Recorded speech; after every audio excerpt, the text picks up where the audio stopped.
이번 주 보리떡 기도에서 주기도문에 대해서 함께 은혜를 나누고 있습니다. 예수 그리스도로 완성되는 주기도문. 주기도문이 예수 그리스도로 완성이 됩니다. 그래서 이 주기도문의 6단계의 그 여정을 봅니다. 이제 첫 번째 월요일은 아버지, 자격 없는 우리가 아버지라고 부르죠. 두 번째는 이름, 예수님의 공로를 고백합니다. 해서 이제 그 6단계까지 나가는데요.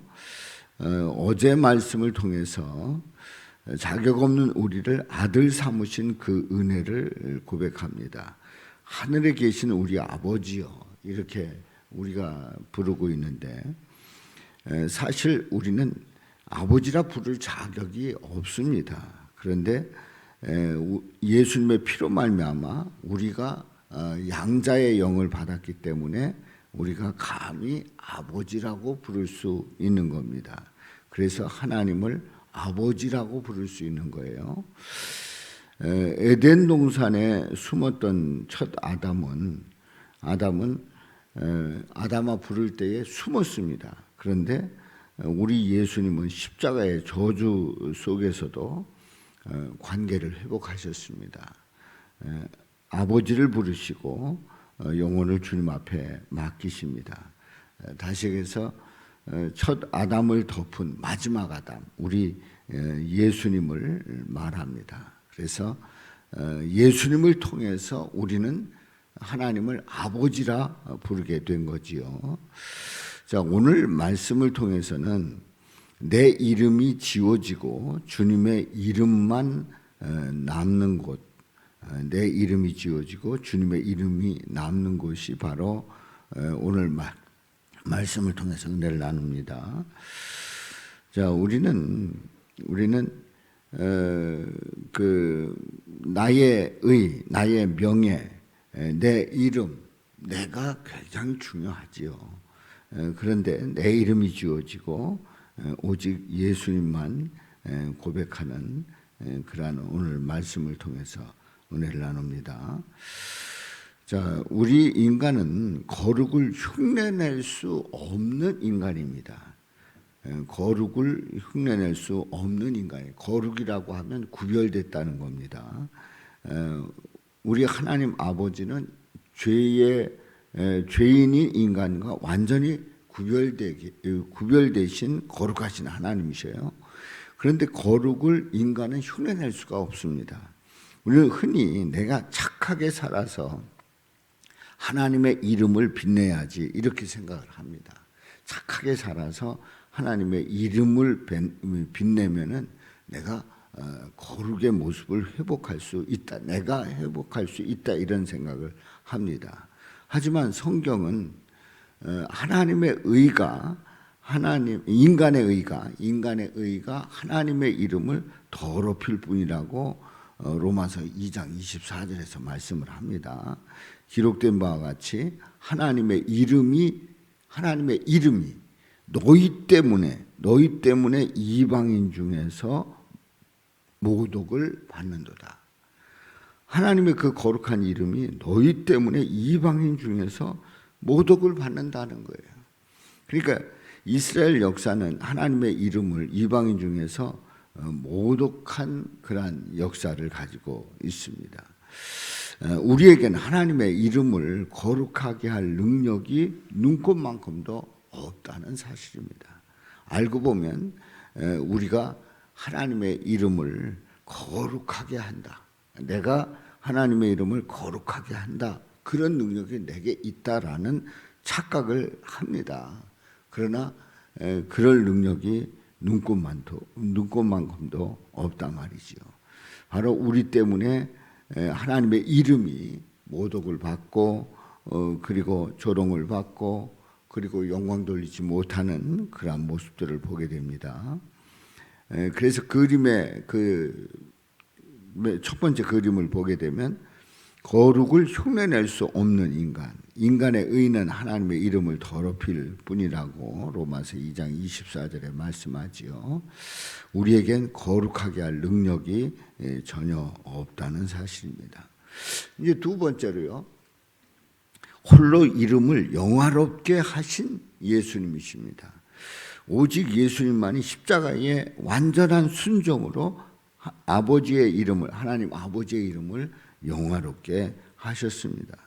그렇기 때문에 이름이 거룩히 여김을 받으시오며, 이 기도는 나의 노력은 다 실패했지만은 오직 예수님의 십자가 공로만이, 예수님의 십자가 공로만이 내 삶 속에서 하나님의 이름을 홀로 높여 주옵소서 하는 항복 선언입니다. 그렇습니다. 예수님의 십자가 공로만이 내 삶 속에서 하나님의 이름을 홀로 높일 수가 있다는 거지요. 그래서 우리는 내 공로가 아니라, 또 내가 하나님의 이름을 거룩하게 한다가 아니라, 바로 나는 실패했지만 예수님의 십자가의 공로 그 하나만으로 내 삶 속에서 하나님의 이름을 홀로 높여달라고 기도하는 거지요. 자, 그래서 이제 두 번째 그림을 보게 되면 홀로 이름을 영화롭게 하신 예수님, 오직 예수님만이 완전한 순종으로 이름을 영화롭게 하셨습니다. 내 노력 대신에 십자가 공로만 남기를 구하는 항복이 바로 이름이 거룩히 여김을 받으시오며 하는 그런 기도지요.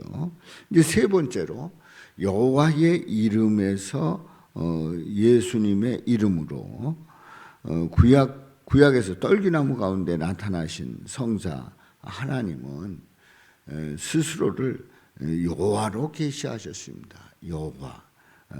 여호와로 계시하셨습니다. 그 거룩한 그 이름은 신약에서 예수라고 하는 실체로 우리에게 오셨습니다. 예수의 뜻이 뭡니까? 자기 백성을 죄에서 구원할 자, 예수라고 하는 그런 예수님의 이름인데, 그 실체로 우리에게 오셨어요. 그래서 나의 명예와 자존심이 짓밟히더라도 오직 예수님의 이름만이 내 삶의 현장에서 거룩하게 구별되기를 갈망하는 그 기도가 이름이 거룩히 여김을 받으시오며 하는 그 기도의 본질이지요. 자, 그래서 이제 세 번째 그림을 보게 되면 여호와에서 예수로, 구원의 실체로 오신 예수님, 내 자존심과 명예가 짓밟혀도 오직 예수의 이름만 구별되기를 갈망하는 기도, 바로 그 기도가 이름이 거룩히 여김을 받으시오며 라고 하는 기도지요. 그렇습니다. 나의 노력은 실패하고 주님의 이름만 빛나는 그런 기도를 우리는 드리는 겁니다. 이름이 거룩히 여김을 받으시오며. 그렇습니다. 우리는 거룩을 흉내낼 수 없는 그야말로 타락한 인간이지만은 홀로 이름을 영화롭게 하신 그 예수님께서 여호와에서 예수로 우리를 구원하실 자로 이 땅에 오셨기 때문에 그 이름이 거룩히 여김을 받으시오며 이렇게 기도를 하는 겁니다. 그렇습니다. 그 위에 그림을 보게 되면 내 이름이 지어지는 것, 그야말로 나의 의, 나의 명예, 내 이름 얼마나 중요합니까? 얼마나 중요합니까? 그야말로 그 이름을 빛나기를 원하고, 또 그 이름이 불려지기를 원하고, 또 그 이름이 높임받기를 원하는 것이 바로 우리 인간의 속성입니다. 그런데 내 이름은 지워지고 이름이 거룩히 여김을 받으시오며 우리 예수님의 이름만이 나타나는, 그래서 예수님의 이름만 고백하는, 그래서 예수님의 이름을 찬양하는 저와 여러분들 될 수 있기를 주님의 이름으로 축원합니다. 살아계신